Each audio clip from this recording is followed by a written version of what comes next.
Good morning. My name is Andy Miller. I'm the health officer of Butte County, California. Thank you for inviting me. Thank you for putting me on the panel with such interesting folks. I'm listening and learning as we go along.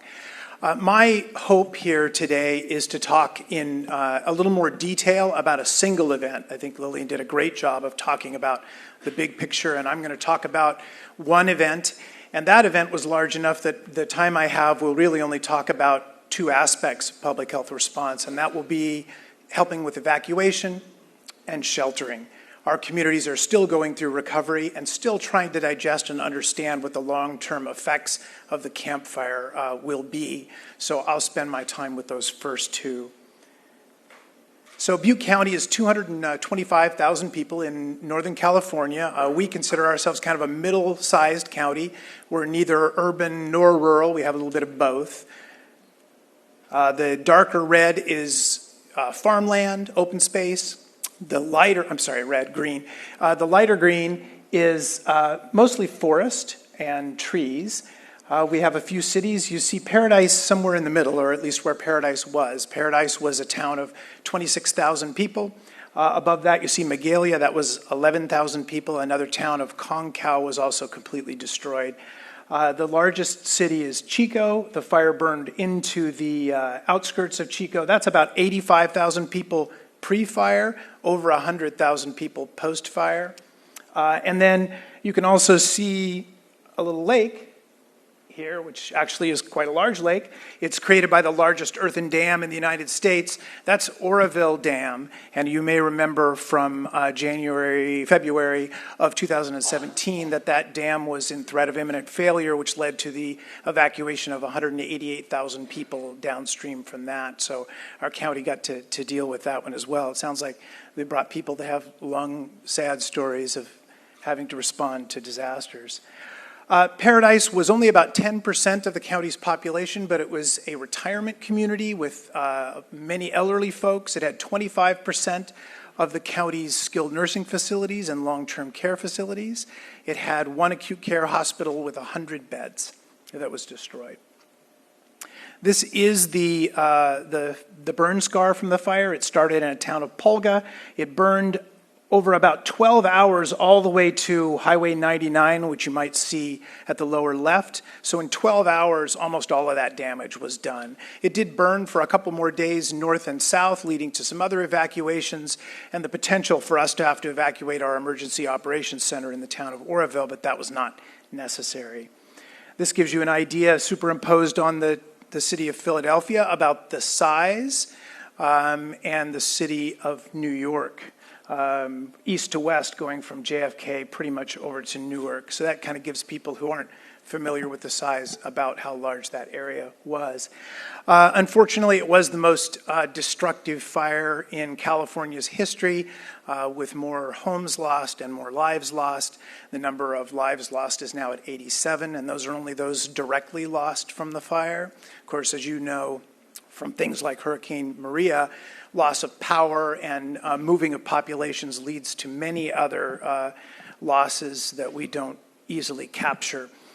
If you had time to look at this, you'd see that in the 6 of the 10 most destructive fires in California history have happened in the last 3 years. So it's November 8th, 2018. There has not been any appreciable rain in this part of California for 220 days, which is unusual. Usually to go through the summer without rain is normal, but to go into November is not normal at all. There's a red flag warning, which means that there are high winds. The winds in Northern California are very similar to those that you may know of in Southern California, called Santa Ana winds, which are warm winds coming from east to west, which is not usual in California.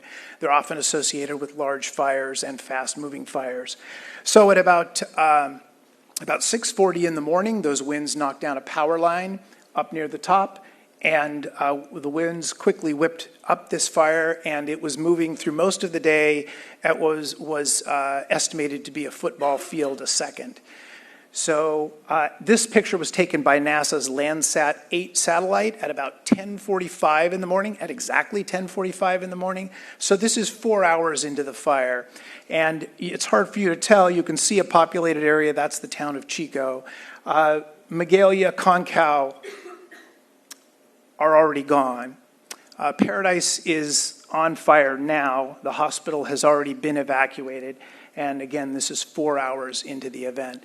To give you an idea, kind of a comparative situation, there was a fire in 2008 that started in this region and started burning up this canyon toward the town of Paradise. In that situation, in that fire, they had 4 days to debate, consider, and then ultimately decide to evacuate the same hospital that was destroyed. In this fire, there weren't 4 hours to go through that process. So I went to work that morning. It was about 7 a.m. I looked from my office and saw something that was similar to this, but not quite like this. And as I told you before, I'm going to talk specifically about our work in evacuation and sheltering, and even that will be limited, which I apologize, but it's time limitations. You've got lots of other good speakers coming. So I guess the first question is, what's the public health role in an evacuation? And in California, skilled nursing facilities, hospitals, long-term care facilities, to be licensed, have to have plans. They have to exercise those plans, and they have to be willing to put those plans in place.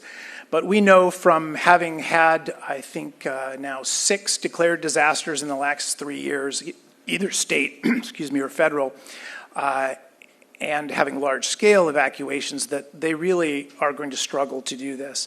And Paradise had some unique challenges to evacuate. And also in California, there is the disaster infrastructure called the MOAC program, which is the Medical Health Operational Area Coordinator. And that is a series of 17 essential functions and contact people. And for my county, I'm the initial contact person. And in those 17 functions, there are at least 3 that suggest that we should be involved in those activities. And I would agree with that, but I think it's news to some of my colleagues, even in California, that they would be involved in trying to help evacuate. So what we did immediately, and this was taken on that day, this is the whiteboard from our Department Operations Center, is we started contacting all of the skilled nursing facilities and long-term care facilities. We already had a handle on the hospital. Part of being the initial MOAC contact is that I have to approve any resources that are brought into the county, or they won't be paid for. So at 8:07 on that morning, I was called from the state asking if I would approve the importation of 5 ambulance strike teams to evacuate Feather River Hospital. Of course, I did that. I was told later, I don't remember this, that what I said was, you have my approval to bring in all resources needed to evacuate the hospital and all of the skilled nursing facilities and long-term care facilities. And so 5 ambulance strike teams is 30 ambulances, and unfortunately, it often takes time for that to happen, for those to come into the area, especially if you live not in an urban area.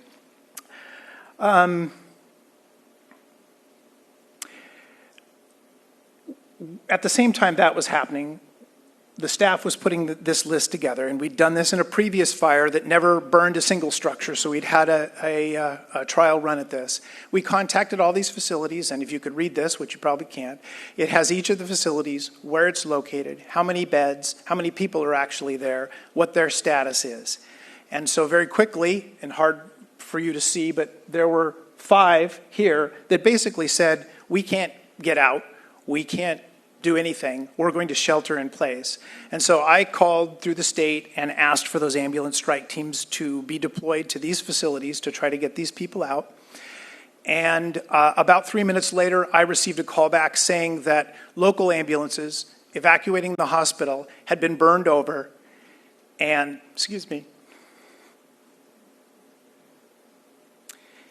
and that those ambulances would not be making it to these facilities. You can't see it, but that's about 150 people. This is where I can tell you the good news, and that is that no lives were lost in this fire in the hospital or any skilled nursing facility or long-term care facility. And that was primarily because of the staff in those facilities.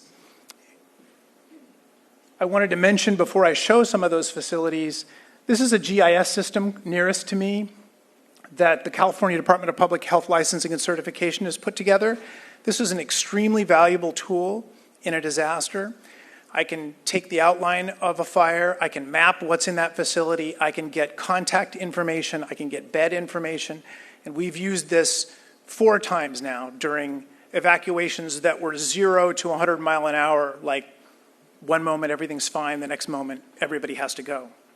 I don't know if your states have a similar program. I would strongly encourage them to do this and for you to find out, and also to make sure that it has 2 things that this system doesn't have now but will soon have, and that is emergency contact information and status that can be reset by event. So is this a shelter in place? Have they left? I could tell some long stories about why that's important. So this is a picture from my phone that's in my pocket. About 4 days later, the first time I left the Emergency Operations Center to go up to Paradise was to find out if any of these facilities had survived and were going to be repopulated. None of them did. And this told the story that I told you about a moment ago, and that is the staff at those facilities, with some external help, did the bulk of the work. And what you see here and here are my pictures of about 60 to 70 piled up and burned wheelchairs that had been pushed to the front of that facility, people loaded into private cars and taken out. I'm going to skip through the lessons because I think for time reasons and get right to sheltering. So between 50 and 60,000 people were evacuated in those few hours. Most of those folks came to the town of Chico. Most of them remained in Butte County at least for some time. It's very important that you think ahead of time about where your evacuation centers are going to be and make them close enough that people choose them, because they can choose. So in this case, we had 13 shelters open that first morning that we helped support. There were tens of thousands of people that chose to shelter with friends and family, thousands of people in our shelter, and then thousands of people who chose not to go to the shelter, and you may have seen on the news, were in parking lots and either didn't like where the shelters were or the rules of the shelters, or that, well, I'll get to that later. But so the rules that you have and the barriers that you have are important, and people will choose to come to your shelter or not based on that.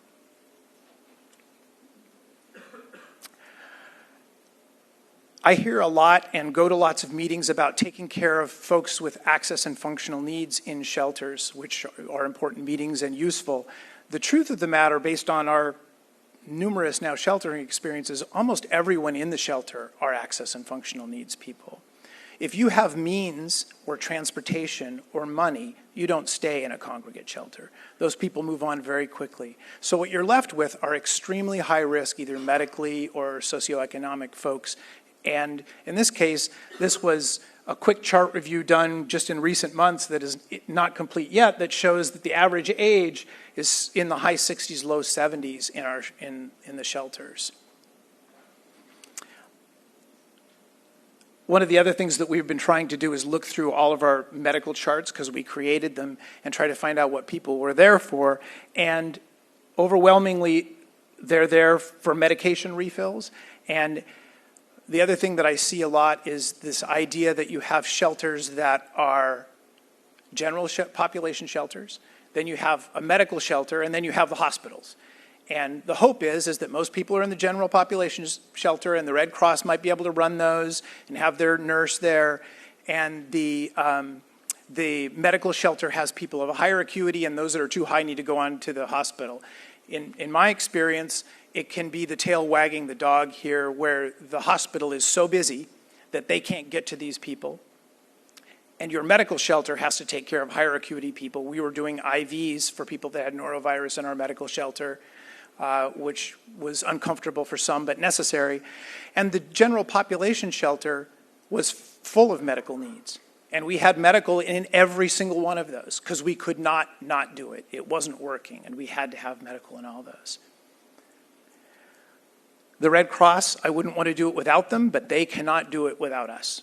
Their ability to take care of medical problems, they're by policy. It's not that they don't have capable people, but their policies do not allow. So they will need you. If you don't use them, You've got more work to do, but even if you do, you will need to provide much of the medical. That pretty much means that I'm out of time. So I'm going to go ahead and have a seat and let Nestor come up and speak.